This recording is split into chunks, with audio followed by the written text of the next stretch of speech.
Hey guys, this will not be new material really for anybody who's read me for a long time, but I wanted to put this in video form in case it might reach more people that way. I'm going to try to be brief. I have a hard time doing that with these videos though. Today I just want to talk a little bit about the process of seeking emergency psychiatric medical help. Um, so the sort of statement of get help or get some help. Oftentimes, obviously, people seriously need help. It's something that people need to hear, even if it's hard for them to hear. And there are people who have a type of mental illness that compels them not to seek help when they need it. And I don't want to undermine any of those statements, but I want people to understand that just saying "get some help" is frequently a unhelpful thing to do. It's not a humane thing to say because the process of getting help can be very, very hard.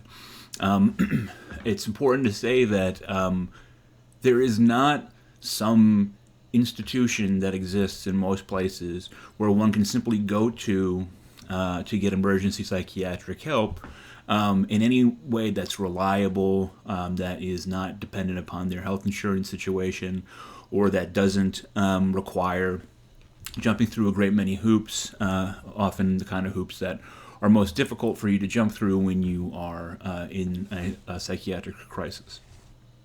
Yes, there are state psychiatric facilities in all 50 states, but these are not places where you can just sort of show up at the door, generally speaking, and expect to receive treatment. This is particularly important to say because, first of all, the American health insurance system or situation is bad in general, but it is especially bad for psychiatric care.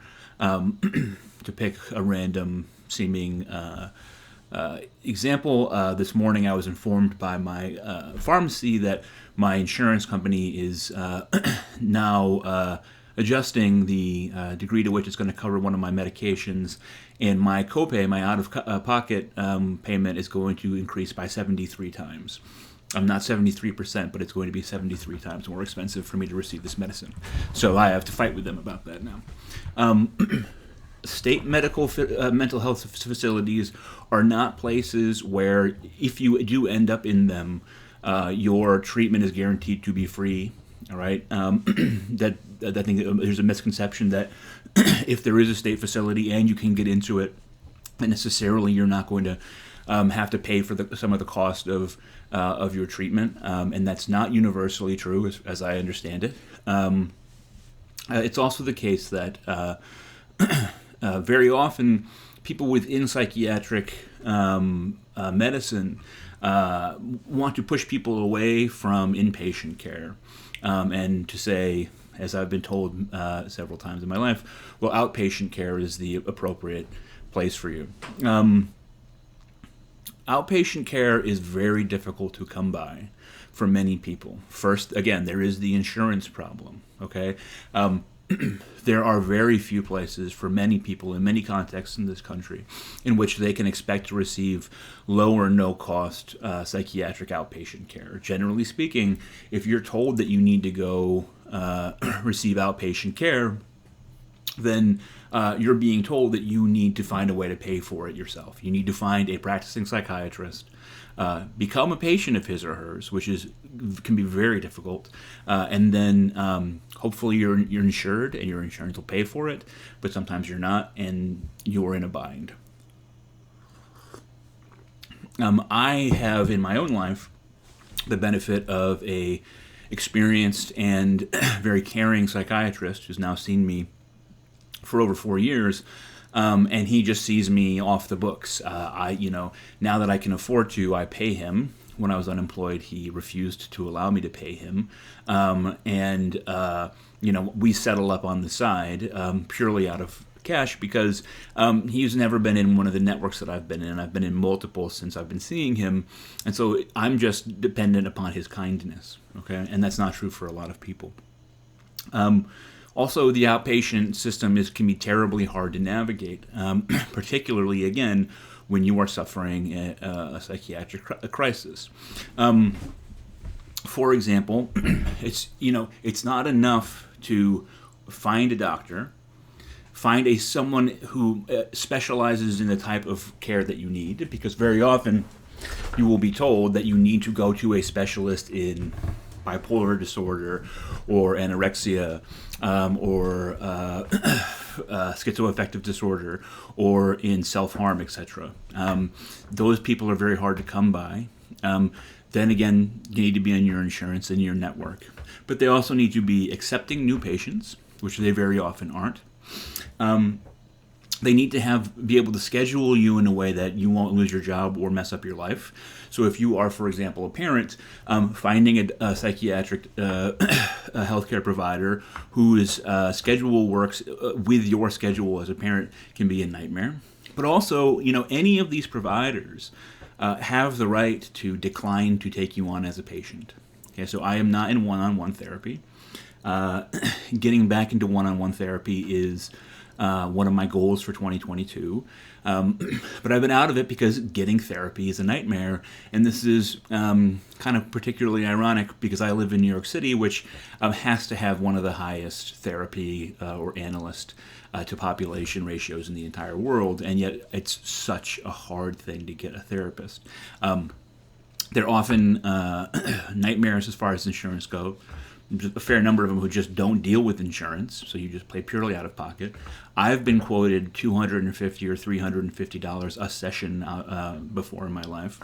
But also, I have had the experience, probably over the course of the past 20 years, in which I've been a psychiatric patient, that a half dozen times, you go, you have your intake appointment, they figure out what's wrong with you. Okay, and then they say, okay, we'll be in touch. And then you get a call a few days later where they say, we're not the right therapist to meet your needs. Okay, I've gotten like that exact language. I think you need to find a therapist who better fits your needs. Because there's a lot of therapists who don't want to deal with, for example, people like me who have psychotic disorders.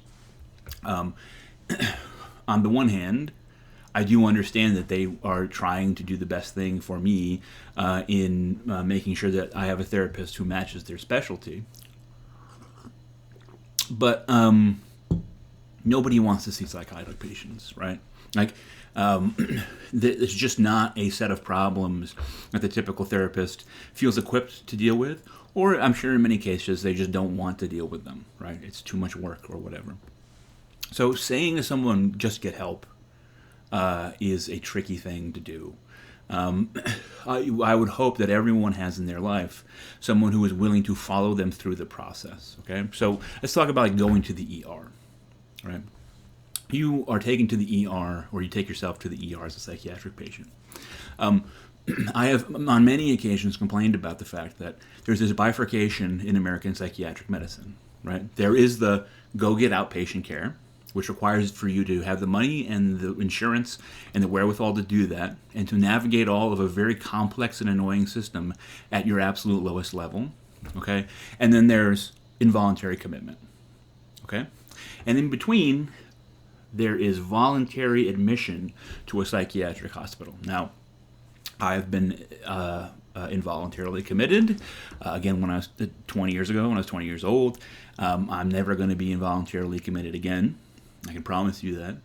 But I have also been lucky enough at several occasions to do brief stints in inpatient care. And I think inpatient care is something that everyone should have access to, but they don't, okay? It's not always easy to get into a hospital, to get into a facility, unless you're rich. If you're rich, then there are, some incredibly luxurious places that you can go to get psychiatric medicine. I was once in a psychiatrist's office, and there was a brochure from one of these places that advertised concierge service for the people who had gone inpatient. But they also noted in the small print that they accepted no insurance. So it's not easy to get inpatient. And so if you go to the ER, right, number one, there's a bias among doctors at ERs, including ER psychiatrists who should know better. Well, if someone has the wherewithal to take themselves to an ER, then they are cognizant enough that they don't deserve to be treated as a psychotic patient. This is an absolutely terrible way to think about psychosis. It's absolutely terrible from an incentive standpoint.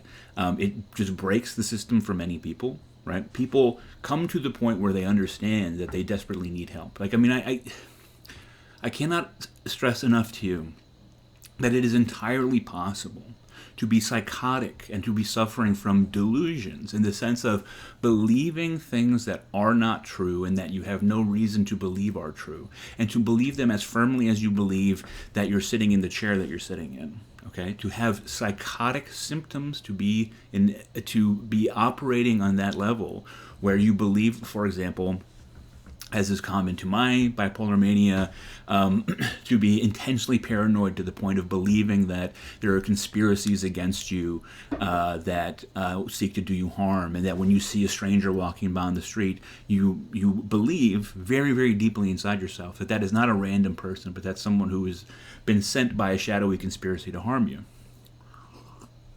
That can live alongside a part of your brain that is conscious enough to know that you need care.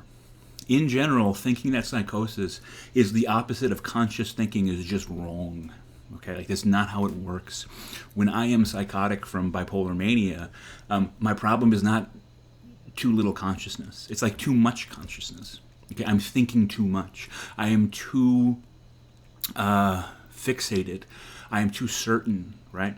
I develop a sense that there are things that are true in the world that aren't, specifically that friends and family are trying to harm me or conspiring against me. My mind is working on overdrive. It's not the absence of a mind. Since that first time that I ended up in a state psychiatric facility in 2002, there have been several occasions where I have been aware enough to know that I am a person who has been diagnosed with bipolar mania, that I have a psychotic disorder, and I have gone to the ER in the hopes of getting immediate care. The problem is, number one, they don't want you there. Okay? At your average ER, right, nobody wants you there. The triage nurse, she hates you. Okay?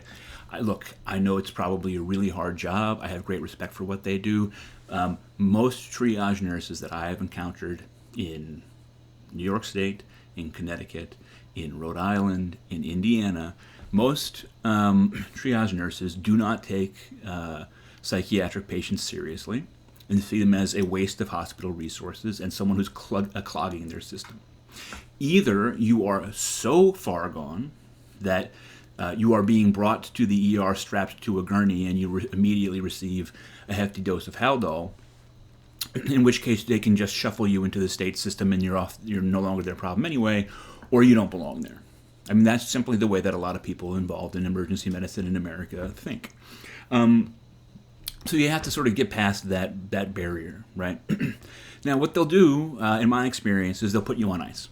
Okay, they will deliberately have you wait for a very long time in the ER. Sometimes, after a long wait in the waiting room, after a long wait in the waiting room, they will shuffle you into an examination room in which you can also sit for hours. Okay, often unobserved, which seems like a liability nightmare to me. But what do I know? And the outcome that's most likely is, you can be very, very tuned up and very emotional, and you can realize that you have reached your end. And this is a point in which you should be taken most seriously by the system, right? The system should be set up in such a way that when you know that you desperately need help, and it's before you've ruined your life by harming yourself, killing yourself, harming someone else, ruining relationships, destroying any ability to keep or get a job, etc., those are very important moments that should be taken advantage of, but the system doesn't want that.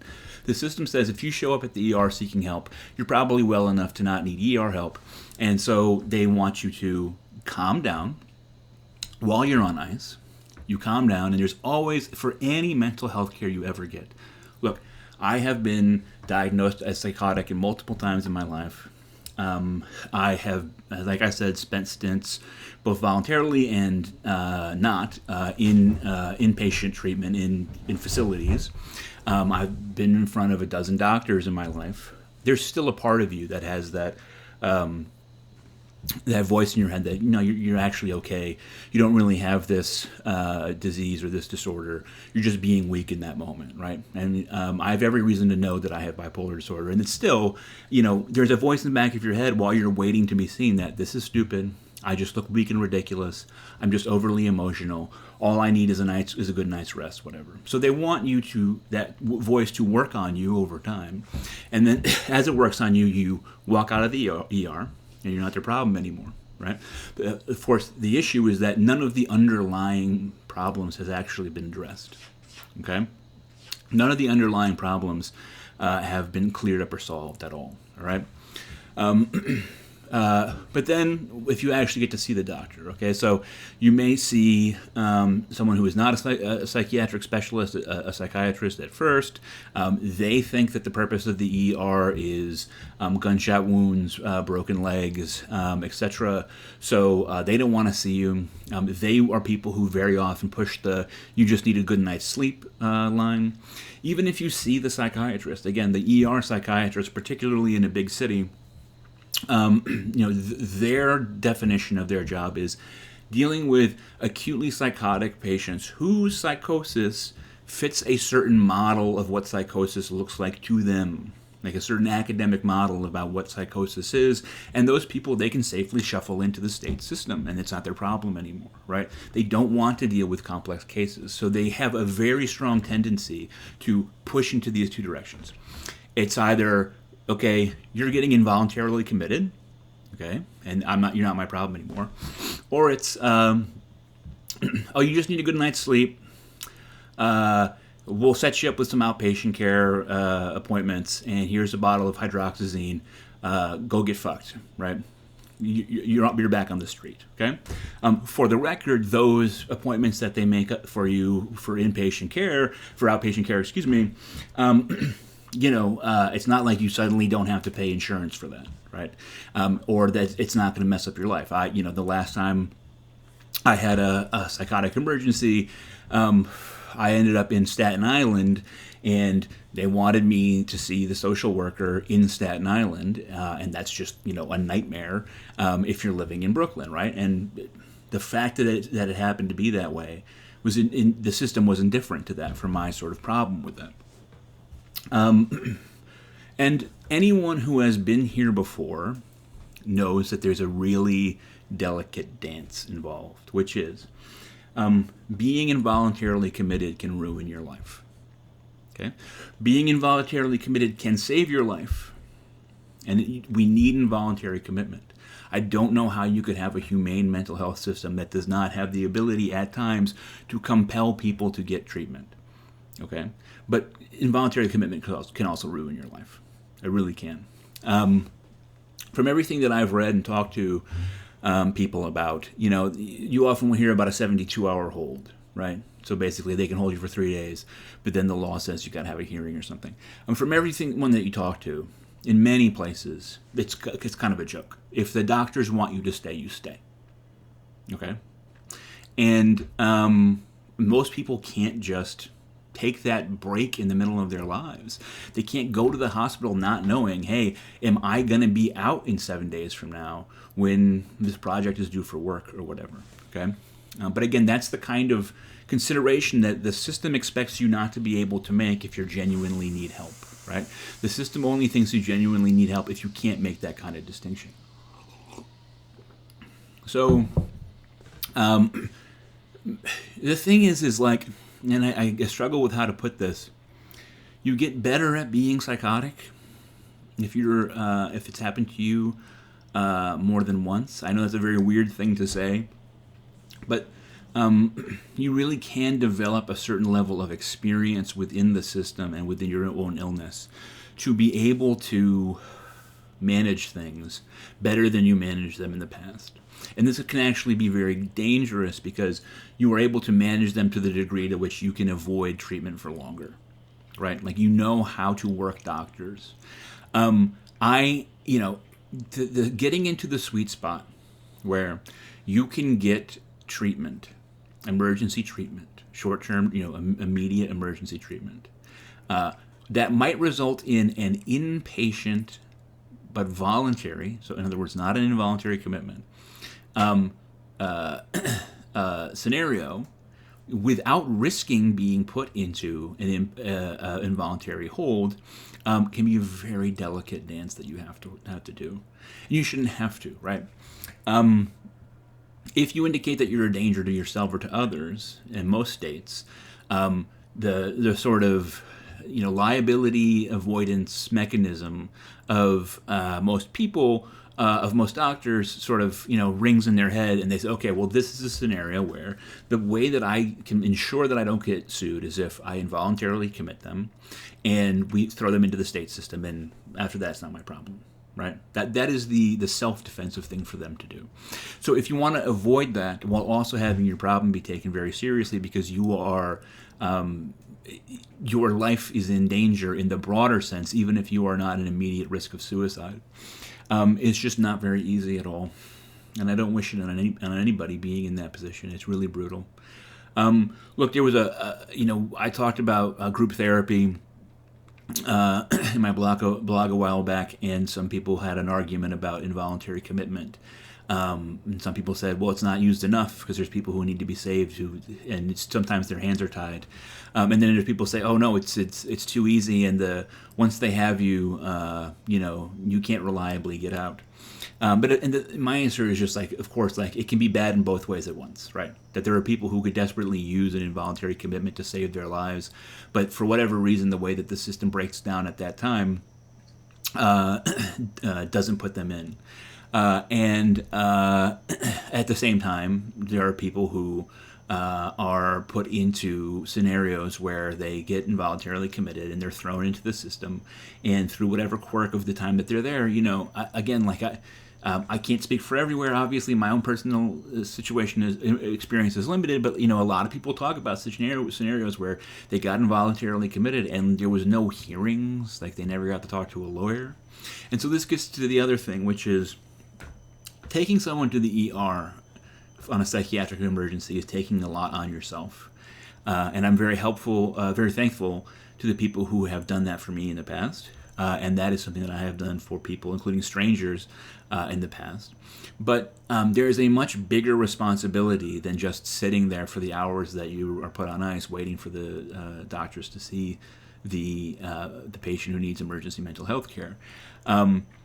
People can go in, and someone needs to be responsible for them coming out. Right? In other words, if there is the very real chance of an involuntary hold, there needs to be some advocate on the outside who is willing to say, hey, where are they? Why are they still in? How much longer will they be in? What are the medical diagnostic criteria through which you are going to determine when they're ready to be out? And banging the drum and advocating for you. And the problem is, of course, that many people hide their mental illness and are ashamed. When I went into an involuntary commitment, I had told no one in my life about it. And I didn't want anyone to know. And I was adamant about that at the hospital after I had gotten a shot of Haldol and got put on Seroquel, that I didn't want to pull anyone else into it. And it made things a lot harder. I think that as with anything else with mental health, understanding is the most important thing. Knowing exactly when you need to take a heavy hand in which to try to push people to get mental health care is not easy. But I think people are generally too reluctant to do so. I think that the system is designed to be overly cautious in applying care in many ways. So I think that if you feel strongly that someone might need to go, you should probably try to tell them that they need to go, and if you can, offer to go with them. But you need understanding, and we need advocacy. But what we really need is a third space, okay? Or at least a third way, a third method. It cannot be a healthy system as long as you have doctors who assume that if you are ambulatory and capable of talking, right, if you can have a conversation, then you are not actually acutely in need of care. And many, many, many doctors, if you can talk to them, they just assume you are psychologically stable enough that you're not eligible for emergency medicine, or getting thrown into a state mental health facility and not knowing where you're going to get out. Those can't be the options anymore. There has to be a third space. There has to be a way to voluntary inpatient care that is at least somewhat affordable, that presents a lot of options as far as insurance goes, that lets people go inside and to really take care of themselves for a while. I am someone who wishes that the world was different and that many people who are not necessarily people who experience psychosis can experience inpatient care, right? And again, the experience of the very wealthy is a good comparison point here, because people who have the means, who do not have psychotic disorders, still go to inpatient facilities and get medicine, and they get a time to take out of their life and to truly concentrate on their mental health and learning treatment and learning how to take care of themselves. And unfortunately, for so many regular people, all the roads to that are denied to them. Sure, some people are capable of, people with normal incomes, with conventional insurance, can navigate the system in the way necessary to get a outpatient psychiatrist to arrange for them to attend a facility. But it ain't easy. Okay, for most people, it really is not, and we need to open those doors. And if you are someone who is a helper, I know that the responsibility already seems great, but it's probably bigger than you think, because you have to be ready to be the person who says, okay, where the hell is this person going, and when are they getting out? And that's not easy either. In the meantime, just, yes, tell someone when they need help, but to just say you need help, you need psychiatric help, can be a very cruel thing. So I would like for you to think it over next time before you do it next time. I said I would try to be brief. It's a half hour. That's me. I'm sorry about that. I'll check you guys later. Bye.